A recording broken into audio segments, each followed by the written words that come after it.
Welcome, everybody, friends of Italian cinema.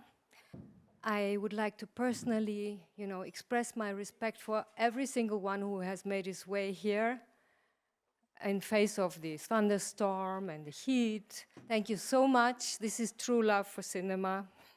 My name is Esther Yakub, and together we're going to have a little talk about Italian cinema.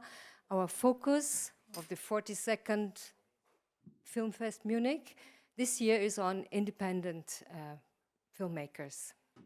And on behalf of the FilmFest, of course, I'd like to welcome you. And I am very honored to welcome these 4 directors that are attending the festival this year. This is Carolina Pavone for QUASI a CASA.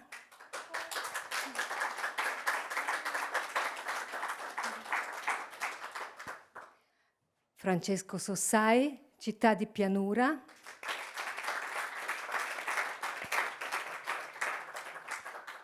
Sara Fgaier, Sulla terra leggeri.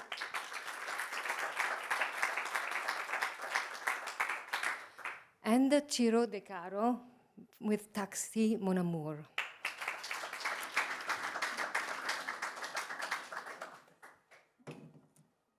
So Ciro de Caro has been here already 3 years ago, attending the festival with his previous film, Giulia. And we are very happy that he's here again. But, for example, Carolina is here. She just came, actually, directly from the airport. She has to cool down a little bit before we start questioning her. So I would just start with Francesco, because Francesco is already very experienced with festivals. And yeah, let me just check. Your film, Le città di Pianura, English title, Last One for the Road, already tells you what this is about, And it's a buddy road movie, and it takes place in northern Italy, which is quite unusual because most films nowadays that we get to see in Germany take place in Rome or maybe in Naples, but not in the north. So now this is a lacune that has been filled by Francesco.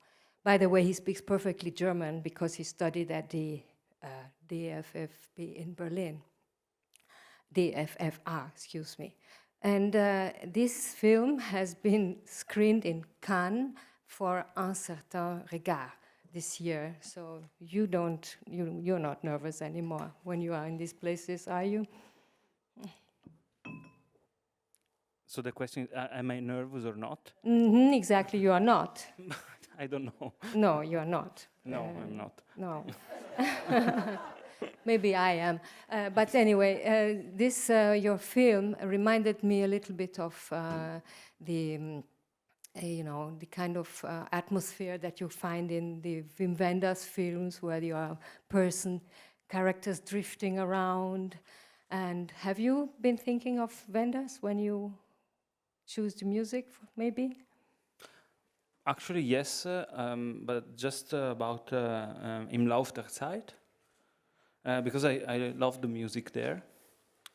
But in general, I wanted to make a film, because I made 2 films almost without music before, and I wanted to make a film full of music all the time. And I thought a lot about early Scorsese film, like till Goodfellas, or that are full of music. And I like that a lot, and I wanted to try this process of having music almost in every moment of the film. Yeah. Yes, we have the 2 characters who are already not so young anymore, and who are best friends and taking every adventure together. And they like drinking. So they find a young man, Giulio, who is the innocent person in the plot, and they drag him with them for some days. So can you tell me, is this also a quote? Like, 2 guys who bring a young man with them to adventure? Or So maybe no, it's not a quote actually, but I wanted to make a film where people don't change, and because I find it a bit strange when people change in 2 hours. I don't know. I never. I don't feel I'm changing ever, and I don't know when I see in 2 hours. He was becoming good. It's a bit strange, no? So I thought that maybe that has to do something with having a main character. You need to have him changing a lot during the process of the film. So I thought maybe with more characters, I don't know, maybe they waste time and they forgot that they have to change, maybe. I don't know. But some Italian critics told me that it reminded him of Down by Law by Jim Jarmusch, because there is also this thing that they find Benigni, and it's like the third part of the party, and yeah. But I didn't think about that. Yeah, I was Maybe. trying to remember, but there are a lot of stories like that, I think, but I couldn't think of one. It reminded me also of Pulp Fiction or Fear and Loathing in Las Vegas, where two characters, have real adventures. So I would like to tell you more, but actually I would love to make you curious so that maybe you go and see the film, because actually there are 2 screenings that you can still attend tonight at 8 o'clock or tomorrow at 8:15. So it's very funny. And there is also this, I would like to ask you about this highway they always talk about. The highway from Lisbon to Treviso to Budapest. Is that really true? No. I hope not. But maybe it's going to be true in some years. I don't know. Maybe. If they do another Olympic Games around Treviso, maybe they build another. So it's absolutely just a joke, right? I hope so, yes. Yes, yes. Yeah. Yeah, I hope it remains a joke. Yeah. Okay. Yeah, so then I hope people get to appreciate the humor that you put into the film without complaining about the alcohol. Who complains about alcohol? Some people... Boring people, no? Yeah, you are right. I enjoyed myself a lot. Nice. I'm happy. Yeah, so I would like to ask also Sara, who is presenting the film Sulla Terra Leggeri. And this film is screening as we speak, and that is why she has to leave our discussion a little earlier to attend the Q&A after the film and to receive the applause. And this film is also not taking place in Rome or Naples, but it's taking place in Liguria. Is that correct? Many different places, in different regions in Italy, in Liguria, that is my region when I was born, near Genoa, in a little island near Golfo dei Poeti in the south, and near Rome and in Sardinia. Also Sardinia, yes. Because there is a real carnival where I put the actors, and in Tunisia. And this is a story about, grief, memories, and it's the main character, Gian, is struggling with the loss of his wife, and then starts bringing up his memories. The title, Sulla Terra Leggeri, is in English title is Weightless, and this is also the atmosphere that the film conveys, an atmosphere of, being suspended, of floating in memories, and also the music is very important in your film. Tell us something about it. Passo all'italiano. Aspetta sì. Che io scrivo, Prego. Sì, allora diciamo innanzitutto il protagonista della storia, che si chiama Gian, è un etnomusicologo e il film diciamo è già ricco di musica diegetica, cioè all'interno delle scene. Ho girato appunto, come dicevo, durante un vero carnevale in Sardegna, ma anche durante un rituale Stambeli in Tunisia, che è un rituale in cui si raggiunge la trance proprio attraverso la musica. E ad un certo punto della lavorazione ero già in montaggio, avevo scelto anche dei repertori, Handel, altri pezzi diciamo di musica classica. È arrivato nel film Carlo Crivelli, che ha composto le musiche e poi eseguite con l'orchestra, ed è stato molto importante perché ha dato diciamo una visione e un'unità anche al film. The music is very, Sara says, music is very important in my film because actually the main character, Jan, is a music scientist, music historian. And so I put a lot of emphasis on this topic. We filmed this carnival in Sardinia with original music. We filmed this trance music they use in Tunisia to dance themselves into trance. And then we had this Carlo Crivelli, who is a also very experienced music composer who helped us with this score. E diciamo che la musica, rispetto alla storia di un uomo che non ricorda più il suo passato, che vive questa forma di amnesia transitoria, è un elemento, come spesso succede poi in questi casi che esistono, sono rari ma esistono, è qualcosa che molto spesso riapre alla possibilità di riprovare un'emozione rispetto a un trauma che può avere generato un'amnesia, no? Nel senso, come un qualcosa che infatti lui inizia ad avere nel film proprio il primo ricordo spontaneo quando ritrova questo motivo malinconico al pianoforte e lo coglie veramente come una grazia, come qualcosa a cui non è preparato, e da lì è come se si riaprisse progressivamente a ritrovare poi la memoria. And it is known that in cases of transitory amnesia, like our character suffers it, music can really help the people to connect back to their emotions and to their memories. And so in the film, we have a scene where Jan is, trying a little melody on the piano, and this is the first step he makes into his past and to recovering his memories.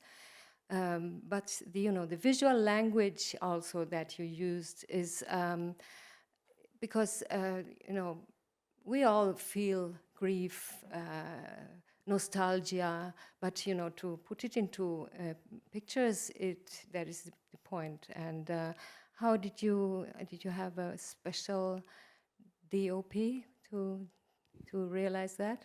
Sì, allora il mio direttore della fotografia è Alberto Fasulo, che è un regista anche lui, ed è stato diciamo un lavoro per me molto stimolante anche di preparazione, perché avevo già fatto tante ricerche d'archivio e quello che mi affascinava di più proprio a livello di messa in scena era riuscire a raccontare un personaggio che più che iniziare a ricordare fosse proprio nel processo di perdersi, quasi che uno guardando desidera che quasi si perda sempre di più, perché è come attraversato da immagini, da fantasmagorie, da cose che non riesce a decifrare, e sono anche le riprese che abbiamo fatto noi un po' hanno lo stesso statuto delle immagini d'archivio, no? Sono immagini in cui appunto non sono i classici flashback, no? In cui siamo abituati nei film. Lui appunto trova questo diario, però da lì non siamo catapultati magicamente nel passato, c'è un'impossibilità. Nel diario si parla di una giovane di cui lui è innamorato, ma lui non ricorda più nulla, non sa che volto abbia, come si chiama, e non riesce neanche a ricordare lui stesso. Ecco, un po' il contrario di quello che diceva Francesco, cioè l'essere posti di fronte a noi stessi e fare fatica proprio a realizzare che siamo stati noi quelle persone, no? Quindi più che nostalgia lui non può neanche provarlo come sentimento, proprio perché gli sembra di non averlo vissuto quel momento del tempo. E quindi lavorare su questa difficoltà, no? Di rievocare quel momento preciso che probabilmente è stato, cioè lui sente nel presente che lì è successo qualcosa di importante, che probabilmente lì è l'inizio di tutto, o comunque è un po' il mito fondativo della sua storia, quindi si prende anche il rischio di scoprirla. Però lei non la vediamo all'inizio, no? E quindi questa è stata sicuramente una sfida interessante. Dopo la vediamo, certo. Sì. Okay. My director Vediamo, scusa, però si trasforma, cioè ci sono 3 attori che la interpretano proprio a dire che comunque non l'ha ancora afferrato, no? Perché let me just translate this, and then I will have another question for you. My director of photography was Alberto Fasulo, and actually he helped me a lot and picked up my the things I already had thought about, because I did a lot of archive research, and so I wanted to prepare for making it possible to see how this character is losing himself. It's like his own memories that he finds again. He cannot imagine that it was him that lived through these things. It's this process of not recognizing yourself in your memories that he has to go through until he reconnects. And also we used a lot of archive material and also filmed material by Fazulo that matches this archive material. We did not just use regular flashbacks with the people as young people or children, but more general material. Actually, if I may add, this material is mostly about people who are flying, floating, and not touching the ground. That is the main topic of the archive material you are using. Diciamo che l'archivio è utilizzato in vari modi, nel senso che all'inizio, essendo la storia di un uomo che non ha un passato, l'archivio diventa un modo per immaginarne uno, poi è sicuramente una maniera di dare vita a questo fantasma che è lei, appunto, che è la protagonista, e anche di creare delle forme di narrazione che resuscitano. E sicuramente c'è questa metafora dell'amore come volo e come caduta. E sicuramente rispetto alla fotografia penso che un'altra cosa molto importante siano state le ricerche sui sogni che ho fatto a lungo e che adesso non ci sono più nel film dei racconti proprio di sogni, ma è come se fosse rimasto questo elemento molto forte. Sì, infatti era quello che that was what I want. I have to translate first. Okay, sorry. Yeah, so we tried to create an imaginary past that with these images, with these archive images, so that we could also bring the woman back to life that he remembers or does not remember. You know, we cannot see her, but she's there, and later we see her. And so also these images of flying are a symbol for love, which can make you fly and also make you fall. And I have also worked a lot on dreams. We don't have real dream sequences in the film, but the whole atmosphere is that dreamlike atmosphere that I was trying actually to describe earlier. So yeah, that is really a fascinating film, and there are two more films that are actually, dealing with real life. Yours is also a little bit dreamy, how they are not wanting to become adults.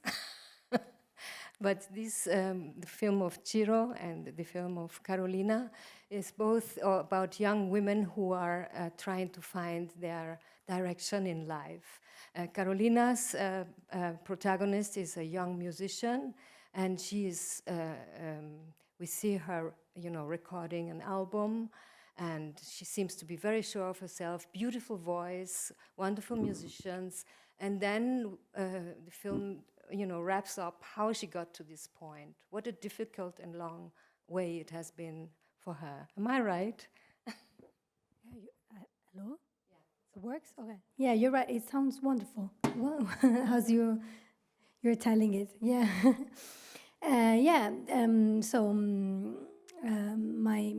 The main character of my movie is Caterina, and she's an aspiring musician.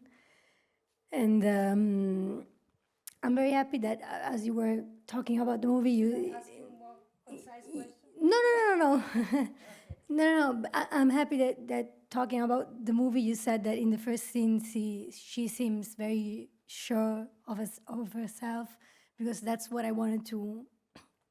Well, yeah, and so one day during summer, she gets to meet her favorite singer, who is a French singer. And so the movie is about the relationship between Caterina and her idol, and that is the French singer Mia, played by Lou Doyon in the movie. And ask me whatever you want, because I'm sorry. I'm going to ask you something. Thank you. So this young actress that you found for Caterina, what is her name? Maria Chiara Arrighini. Yes, it's her first appearance on the it's her screen. first movie, yeah. And you remind me of her, actually. Yeah. And do you have something to do with music too, or is it just a symbol? Oh, yeah, it's a symbol, and I used to play in a band when I was younger. It's something I try to forget. But I loved it. Actually, I used to play the drums, and I was very happy when I was with my friends who played with me.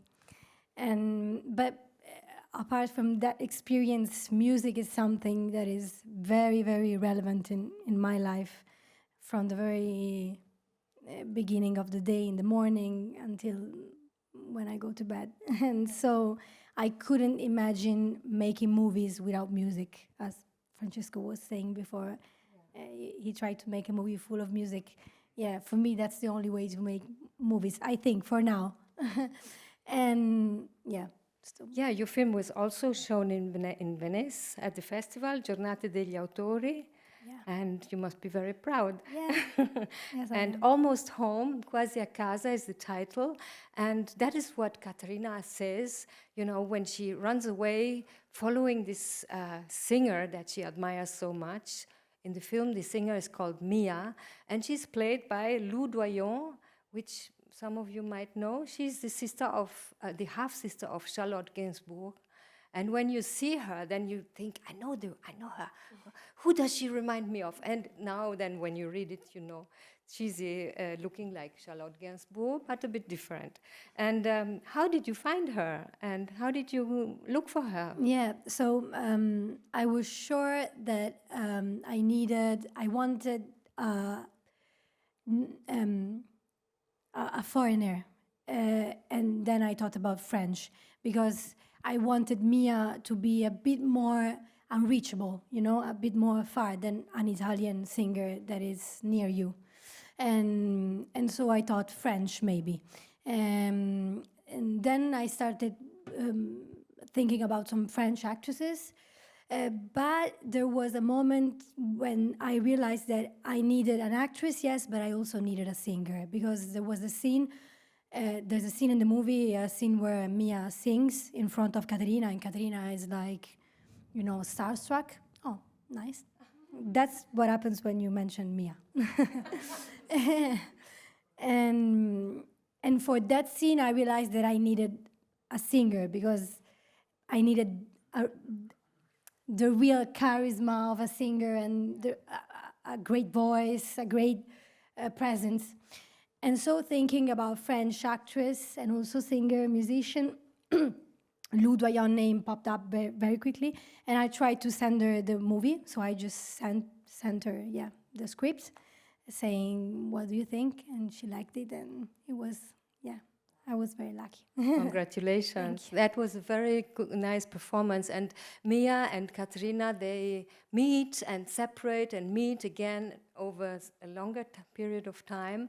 And Caterina, she goes through so many disappointments, you know, not accepted at the conservatory, a terrible recording at a studio, complete fiasco, moving in with her boyfriend, which then she doesn't like anymore. And but still, she makes it, and you know that is what I like. And I read that you worked for Nanni Moretti as an assistant director. I found also his laconic style a little bit in your film. Oh, cool. You know, this just, you know, very cold, stone-faced, could describe the most funniest thing also, you know. And also the love between the Caterina's brother and her is also very touching. And the family element reminded me of him. And so is this brother something that has a meaning for you? Oh, I love this question. Thank you for asking. And in the movie, Caterina has a very loving brother, and he's always there for her, telling her, you should not do this. Oh no, come back. Oh no, don't do this. He's very protective, and from a place of love, of course. And I don't have any brothers or sisters. I'm an only child. So I realized that I wrote this brother because it's something I would like for myself. It's like my conscience. I realized it after. It's like my rational part saying, Carolina, don't do this thing, please. And I would like someone, but I haven't got it, and I never will. You created one now, but I must add that the way she describes the brother is too harsh. You know, he's not severe. He's you know, he's never, you know, putting her down. He's always there for her. And when he calls and she tells him, "I'm almost home," but she's of course roaming around.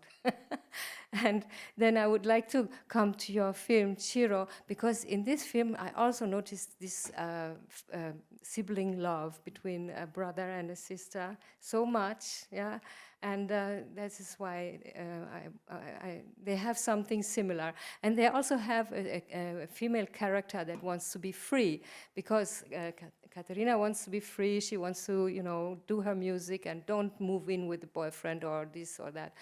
And this character of yours, what's her name again? Anna? No. Eva. Anna. No, Anna, yes. Yeah, Anna. Rosa Palasciano, yes. She is the actress that also acted in his previous film, Julia.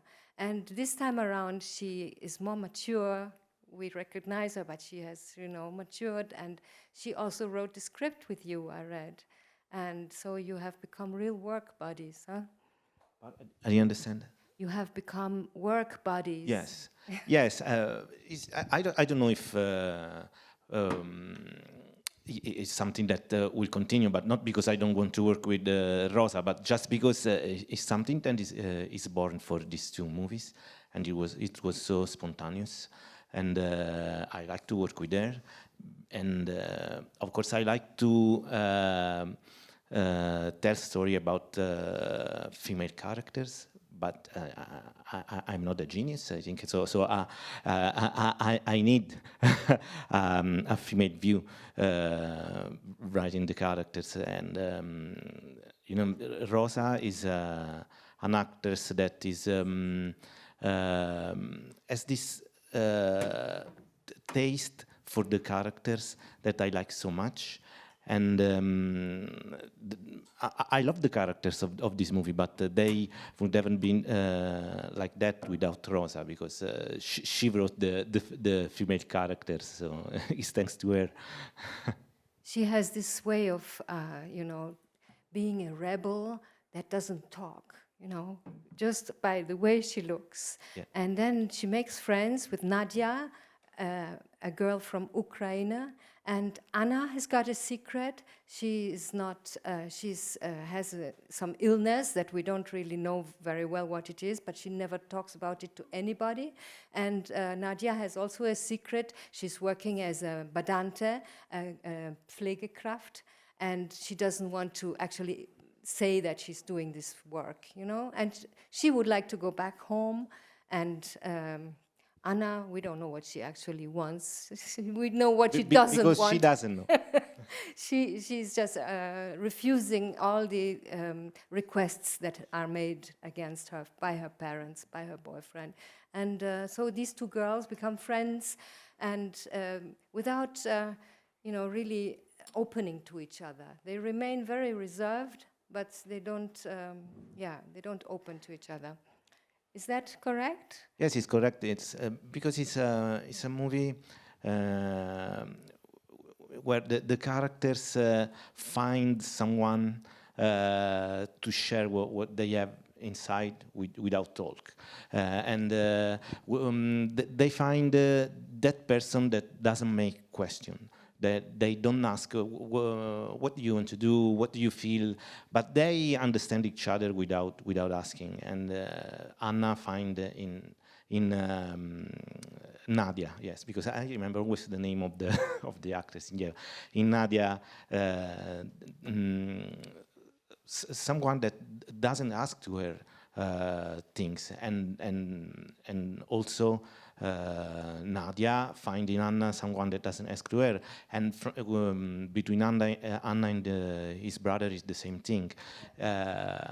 On the other side, we have the mother or the husband. We don't know if it's the husband or is the fiancé, because I don't like to say many things in the movie to say which kind of illness, if he's husband or not husband. So there are always people that want to know or want to say what they have to do in their life. And they are happy because they find someone who doesn't ask.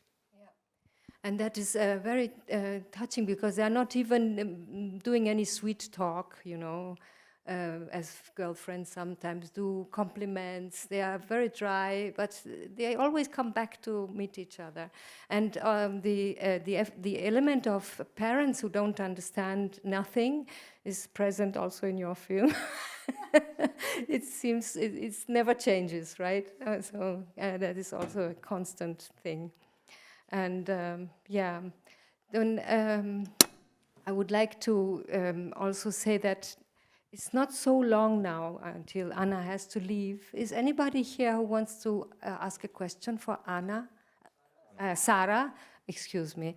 Yeah, well, it's similar, isn't it? Anna, Sara. Sara. Sara for Sulla Terra Leggeri. Yes. Microphone for you. Italian, if you want.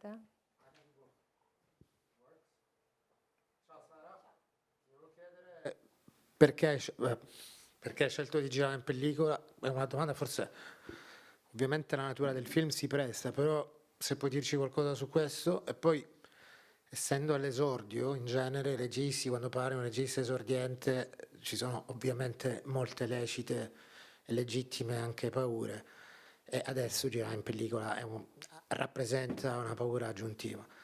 So I'm asking, she shot this movie, she directed this movie on film. Nowadays it's not that common, and I ask the reasons for that, and especially considering that she's debuting with this movie as director.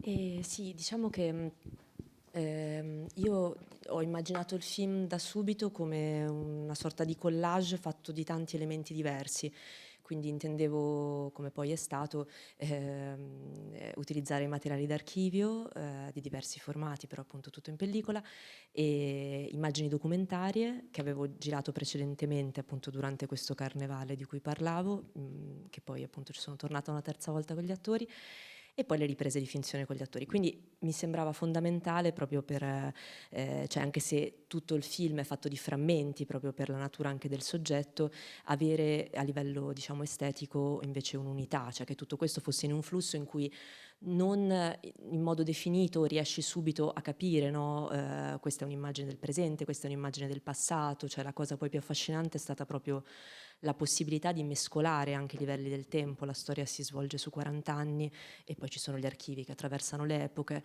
e quindi per me la pellicola era fondamentale, al punto che ho girato, ho girato anche con la mia Bolex, e che lì si avvicina ancora di più all'archivio, proprio perché a un certo punto vedendolo mi sembrava, cioè ho iniziato a considerare quello che avevo girato come se fosse archivio. E questo mi ha guidato molto nel cercare proprio di rimanere dentro questa dimensione. In fondo, dicevo prima, sì, in fondo poi l'archivio è fondamentalmente il suo inconscio, e quindi noi siamo con lui, no? Nelle sue immagini, in quelle che sono le sue immagini mentali, in questo viaggio di scoperta del passato più che di ricostruzione. E allora probabilmente se avessi girato in digitale avrei avuto veramente degli stacchi netti, no? O una definizione subito chiara del fatto che siamo nel presente o siamo negli anni 80, negli anni 90. E invece la pellicola mi ha aiutato molto anche a fare anche più mescolamento di quello che avevo previsto, no? So why did you shoot in 35 millimeter? Was the, in 16 millimeter, anyway, on film? Yeah. I wanted this film to be a collage. Of course, it is a collage of archive material, documentary material that I shot in Sardinia and Tunisia, and the shooting for the actual film. But everything had to be an aesthetical unit. It had to have the same, appeal, so that it doesn't look like pieces put together. And that helped me a lot this shooting on film helped me a lot to create that. And so that you don't really immediately know, is it the past, is it the present, what are we seeing now? And also the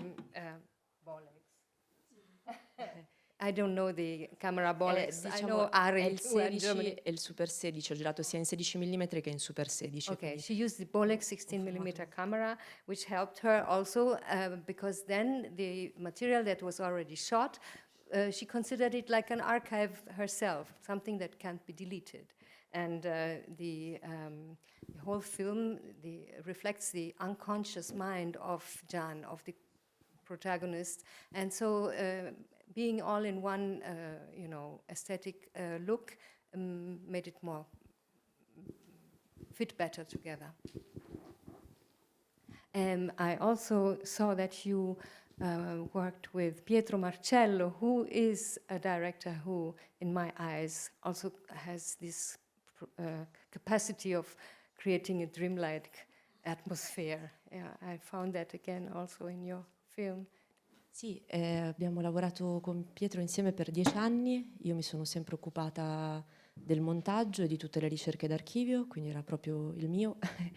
e poi abbiamo fondato anche una società di produzione insieme che si chiama Avventurosa, e quindi sì, sicuramente, come dire, vedo anche un legame rispetto a quei lavori proprio in questo utilizzo, penso soprattutto a La bocca del lupo, che è questo film del 2009 girato a Genova, in cui c'è già l'archivio in qualche modo come un'immagine limbo che attraversa le epoche, che racconta diciamo da un lato la città, ma anche come dire, allarga poi i destini individuali dei protagonisti, quasi conferendo un tono epico alla vicenda, e quindi sento una linea. Chiaramente qui è, diciamo, più complesso, anche perché quello era un documentario e questo tipo di materiali normalmente è più frequente vederli usare nei documentari. Nella finzione effettivamente non avevo neanche degli esempi di sceneggiature per capire come scrivere gli archivi all'interno, quindi è stato interessante anche quello. Yes, I worked together with Pietro Marcello for 10 years, and mostly for him I did editing and archive research, so that was really a very good preparation for what I did now. And we founded a production company together, which is called Avventurosa. And we worked also on archive, on the topic of archives in our film, in the film La Bocca del Lupo, which is actually a documentary. So the use of archive material is slightly different than, of course, what I did now. And this is more complex, but it helped me. And so I was not prepared to how to write a fiction screenplay, but when the image, when it comes to the image, this was a good preparation. Yeah. Allora, Francesco, ti volevo chiedere, I wanted to ask you, this tomba Brioni that they are always looking for in your film. Fantastic question. There's this, there are some, goals that these wanderers are looking for in their voyage. This tomba Brioni is one of them. Then there is a magical, mythical treasure hunt also involved. And so tell us a little about these stations of your heroes. About Brion? Brion and Going to places. Yeah, the places they go to. Yeah. But this is what I do with Yeah. people coming to visit me. And there are people in this room that can certify this. I like to, but this is true. I noticed that when people come visit me in my home area, Sara has to leave. Ciao, Sara. We thank Sara for coming. And success with your Q&A. Qua, dai. Goodbye. Scusa. Yeah. So when people come visit me in my home region, I tend to see myself as an expert of that area. And so I put people in the car and I drive them around, and it's all a mix of, let's go to this great bar, let's go to this place, and I show you this landscape. And then I always hit them with the Brion tomb because it's So Carlo Scarpa was a great architect of my region, coming from Veneto, and there is an interview to Scarpa, and he says something that I really I share with him, let's say. And he says, they ask him, why are you staying here in this region and you're doing all your architecture in this region? And he says, because in this region I dream very well. And I dream very well in my region too. So there is this link. And also the Brion tomb is a work of extreme cultural syncretism. Because when you're there, you're in Veneto. It's the only place where you're in Veneto, because all the other places are destroyed. And it's the only place where you feel yourself in Venice and in Kyoto, in the garden where Basho would write his haiku. So it's like a portal. It's a portal that brings you from Veneto to Japan. And I like that a lot. And so I decided to shoot this scene because a friend of mine told me, you cannot enter the Brion tomb free of shooting how you want. And said, you're right. And so one night I was watching Tokyo Monogatari by Yasujiro Ozu, and I thought, okay, I can enter the Brion tomb only using a Japanese technique of Japanese cinematic technique. And so I decided to enter the Brion tomb with the tatami shot. I don't know if you know what it is, but it's a technique that Ozu invented, that you have to kneel on your knees, and the camera is at the height of your eyes on a tatami with a fixed lens. And so, having this technique and kneeling down to the genius of Scarpa, I could enter this place, you know, and creating also a portal in the film to go to Japan, also in the film, for people watching it. So but I love Scarpa. Yes. It's my hero. He's your, and he Yes. Also Ozu. and Scarpa is died in Japan. Wasn't that what they said? The story is incredible. So Carlo Scarpa died in Japan. Sorry, this doesn't have anything to do with the Italian cinema. But Carlo Scarpa died in Sendai, falling down a stair. Crazy, because he created these strange stairs, and he died down a stair. But he was going to watch there is a temple in Ise, close to Sendai, that is rebuilt it's a wooden temple that Japan people rebuild every 33 years with the wood from a specific forest, and they take it down, they collect all the pieces, they recreate it, and they create it again.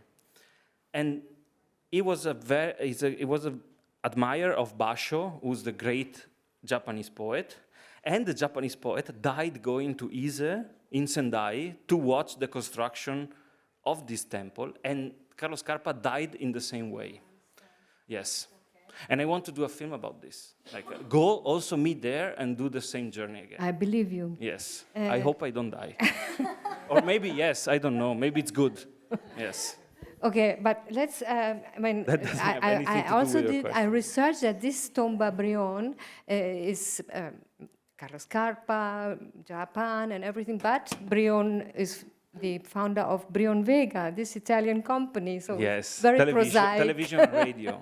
Very down-to-earth purpose for this. Yeah, but they had incredible. So Brion, it's not a. So when you're in there at Brion, you feel the idea of lost future, like an idea of a future that we don't have anymore. We are not able to think about the future now, which is our problem. But in Brion, you feel the future, the idea of a lost future, a future that doesn't exist anymore. And Brion design, like the TV or the radio or the vinyl reader, it's an idea of a future that they have. So they have a lot in common, I think. That was the future we all believed in 20, 30 years ago, right? Yeah, maybe, yeah. Yeah. But anyway, I also very much liked your cutbacks in the film. You know, when your heroes tell stories of their youth, very short pieces of their lives, of their parties, of course, and adventures, but very beautifully filmed. I must say, was it hard to do, or was it easy? Yes. No, harder than the no, present, but right? it's hard Yeah. for all the crew, not for me. I'm happy when I shoot, but maybe the other people are. It's hard for them to jump from another location to the other one because we have little pieces, you know. We're like for a film like ours, it's strange to have like 104 scenes because it's 1.5 hour running time. But I like this idea of like having bits and pieces from the past because it enhances the idea that the world that you're watching is real. You know, that they have real past and they have a lot of situations and a lot of places. And I like this idea. But of course it's hard because So much you work prepare for a set. short Yeah. scene. It's Also, beautiful. Paola is not here anymore, my set designer, but so we have a scene in Argentina, in the Pampa, and it's like 2 minutes in the film, but she had to rebuild a whole abandoned restaurant near Rovigo and create like a Pampa near Rovigo. So they worked like for 3 weeks, and we shot like 2 minutes of the film there. But I like that feeling that you get of rambling around. And Yeah, and it's really very beautiful. Even though they are so short, they are so with so much love. These cutbacks are made. I can really recommend. And I forgot to say that the film of Sara is also playing tomorrow at 7:00 at City 2. This beautiful Sulla Terra Leggeri. I want to put it to your heart. And you were saying, how difficult was it to raise the money nowadays? We've been reading about the new directives for film fundings that are supposed to appear soon, and the new, Italian films that are requested, and the scandal with the murders at Villa Doria Pamphili. And the reaction of the Ministry of Culture. Do you want to talk about it, or you better not? yes, why not? Yeah. No, I don't know. I don't raise the money for the Do you film, want so to I don't say know. something about it, or better not? I don't know. It's You haven't it's heard? a story that I think it's not strictly bound with cinema. It's a murder that was perhaps a director and his producer asked money for a tax credit for foreign movies. So I really don't know what to say because I think that someone wants to put this. Use this, but it's a completely different thing with the Italian tax credit. It's I don't know what to say. Well, I mean, of course, it is a pretext to criticize film funding in general, but it seems to be true that they have collected a lot of money already for a project that did not really exist. So that was the criticism. I don't know, Wasn't it? because actually the tax credit for foreign movies, the law that was the past law, I don't know if they are changing now. I think that it's not important to shoot a movie because it's the law to attract production in Italy. And I don't think that is, but maybe I'm wrong, that is necessary for foreign movies to shoot the entire movie. The important is that they spend money in Italy. Yeah. So I don't really know if this is a problem, but maybe someone that knows how laws works better than me could say. So you are all independent from this funding? Yes, of course. And it's really hard to, when you don't want to do a commercial movie, it's really hard. And I think that the money of the ministry, from the state, they should be, they should have been for the, filmmaker, art house movie, the movie that maybe have more difficulties to be made by the director and the producer. And someone say, this movie is not a money success, so why did we finance this movie? But because this movie needs the money, because if it's a blockbuster, why they have to take the money from the, from the Because people? it always rains on where it's wet. Yeah. Right?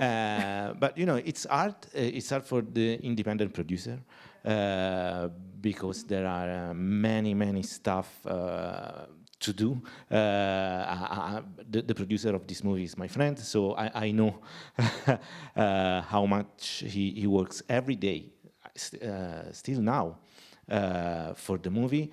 And I think it's more hard for independent movie to raise the money and to raise the more public money or from distribution, but I don't know how it is for a commercial movie.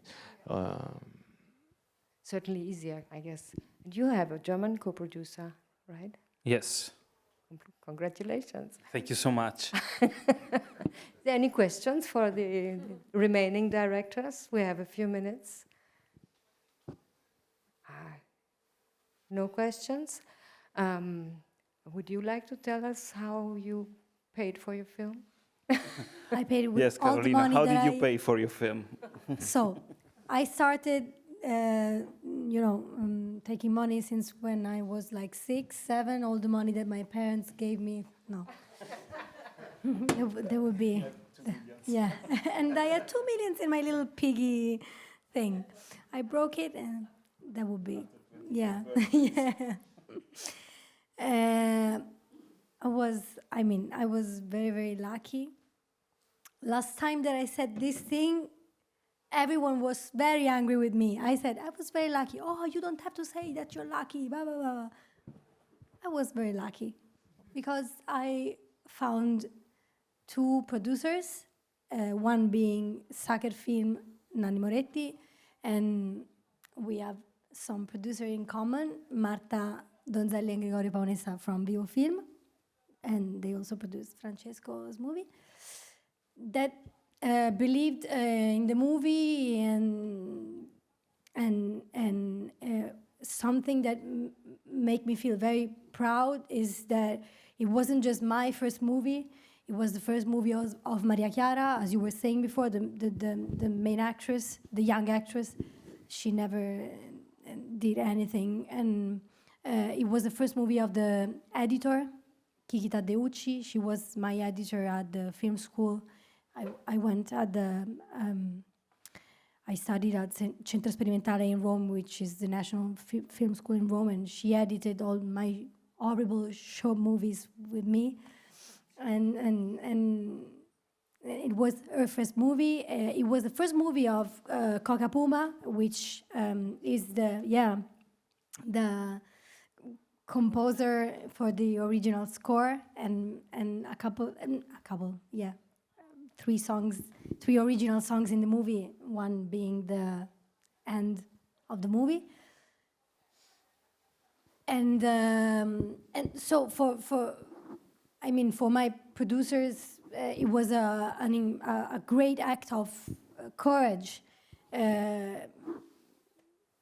C'è un telefono che mi distrae molto.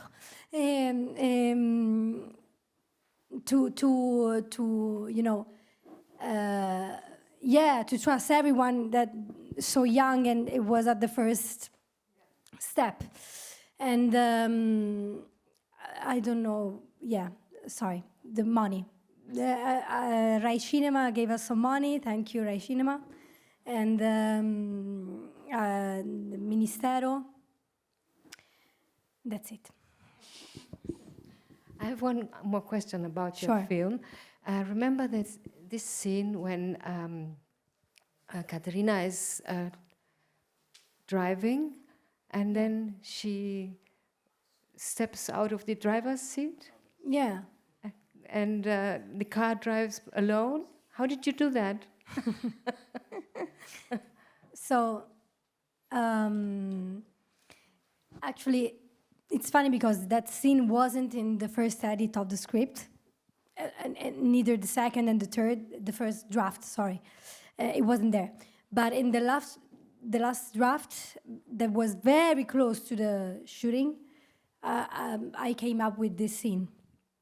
And so I I wrote it, and I went to my producers, Nanni, Marta, and Gregorio, and I said, okay, I have a scene for the end of the movie. Is and all three of them looked at me and said, no, you're not gonna do that. No, but please, I like it a lot. And then it started, you know, I had to defend the scene, I had to explain it, but it wasn't because, it was because they were afraid, because it was difficult to make. They were afraid that, they were afraid that it could look fake, you know, and not good. But then we did it, and actually everything you see, I don't, if it's a little spoiler if you will see the movie, but... You can see the film. Yeah. One moment. You can see the film. Tomorrow, 5 o'clock, Teatina film. And next tomorrow, 2 o'clock, Teatina film. Yeah. I wonder what sort of music did you use? What sort of music?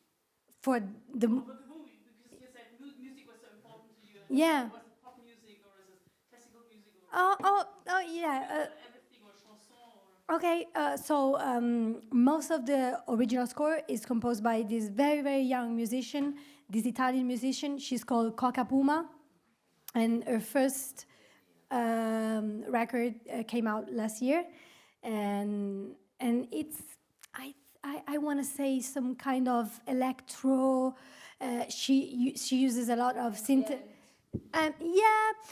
Dreamy, but also she comes from jazz, because she graduated at the Conservatorio, the one where Caterina doesn't get in jazz composition. So she has a jazz heritage, but so it's a bit difficult to define, but yeah, kind of electronic pop, yeah. And so that's the biggest part of the score, and there is one song from Loudoyon which she wrote for the movie, that it's more like as you were saying, chansonnier, you know, a folk, because it's guitar and voice, and then some other sounds, and I was talking about the car, so we were very afraid that it would have come out blah. But then we prepared a lot, and the great thing is that everything that you will see, basically the two characters of the movie, Sitting on the roof of the car. they jump on the roof of the car while the car is still driving. And the great thing is that everything that you see, except for one shot, the one from above, it's real, because my first AD, his name Ciro, is also the first AD of Francesco. Said, okay, to the two actors, to Maria Chiara and Lou, okay, so you're gonna do, the car was being by a big truck, and it was my first camera car. I was so happy. And Ciro said to Lou and Maria Chiara, okay, you're gonna do just, because they come out of from the window, yeah. We completely ruined the scene for you. So, but I hope you're gonna like it still. And so they came out of the window, and Ciro said, and everyone agreed to, okay, let's just do this, and then you stop. But when Maria Chiara was shooting the scene, she was doing the last take. We knew it was the last take, and she decided to actually go on the roof, really, for real. And I said, shoot. And we got it. And then Lou said, okay, if she did it, I want to do it too. And so they both actually jumped on the roof of a moving car, and it's real.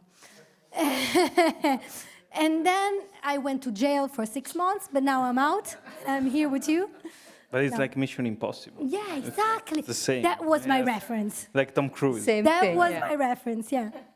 Actually, But the scene was with it's a not plane, relevant for the plot, so no spoilering actually. No. It's just the closing scene. Please. Yes. Okay. Thank I want to ask to director Taxi MONAMOUR.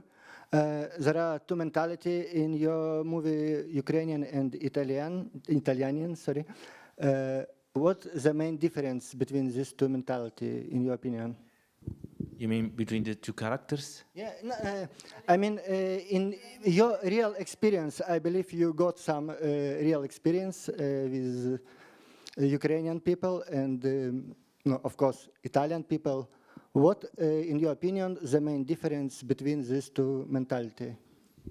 Well, I don't know many Ukrainian peoples, you know, but I know a few people, and of course I know Yeva Sai, the actress, and I can tell you this, that when we was looking for the actress, we wanted that she was she has a bond with the story that we wanted to tell. So what I see is that the difference from between the two characters or the mentality, you know, from Ukrainian and Italian, are not so different. Because what I saw is a person that was involved in something that was too big to carry, to handle, and in that situation, I think everybody can probably will react in the same way. So I don't know if other Ukrainian people are different, but what I've seen, it's many similar things. From the Ukrainian side and the Italian side. So I don't see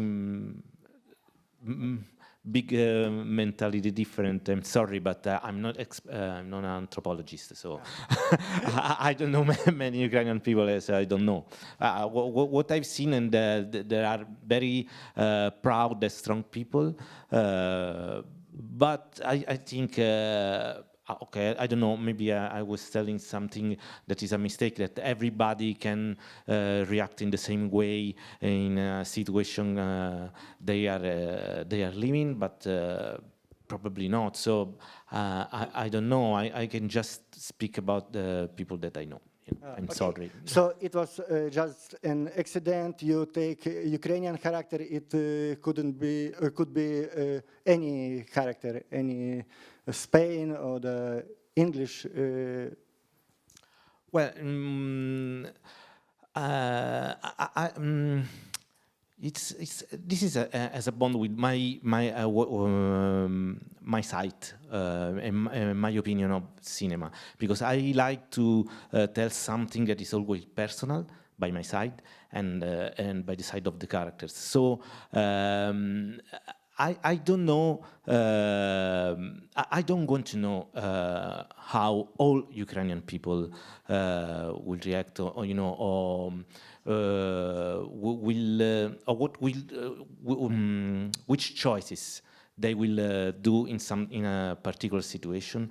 But I want to know what this character will do in that situation. It's my point of view. So also when I tell a story or when I shoot a movie, I don't want to think about the big things, you know, that are upon the movie or the story, but I want to always to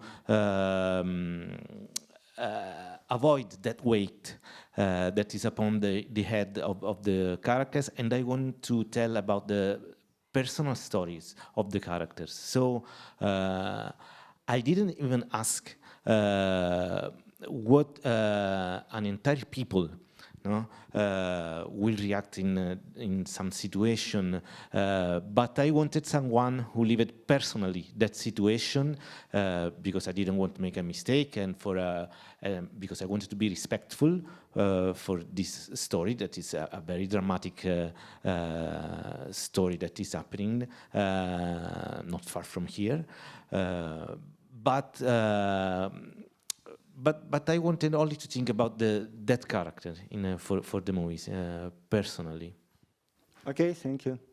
If I can add something, it's the experience of somebody being in a foreign country, having to survive and having war at home is an experience that is, of course, happened again and again, and is in this case now the present. Yeah. Yeah, it's just when I read Both the girls- story, it was Italian and Ukrainian. It's Yeah. not just two story, two women. It's and I thought maybe it's the point.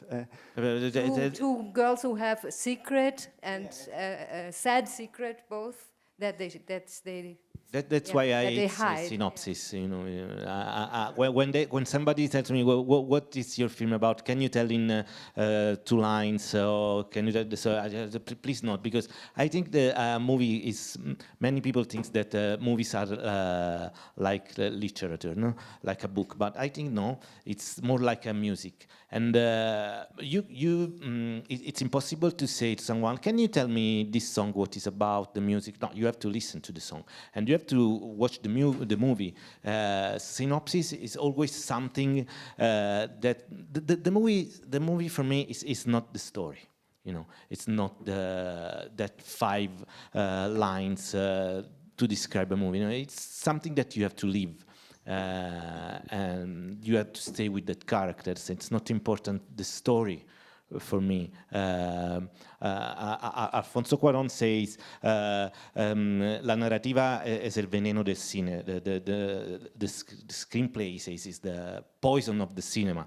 Of course, it's an exaggeration for me, but there is something in this sentence, because otherwise we look at movie like illustrated stories, illustrated screenplay, but it's something that it's not this. A movie is another thing, you know.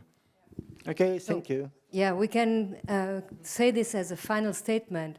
What is the essence of film is what is between the lines, and that's what we all love. And we thank Francesco and Ciro and Carolina.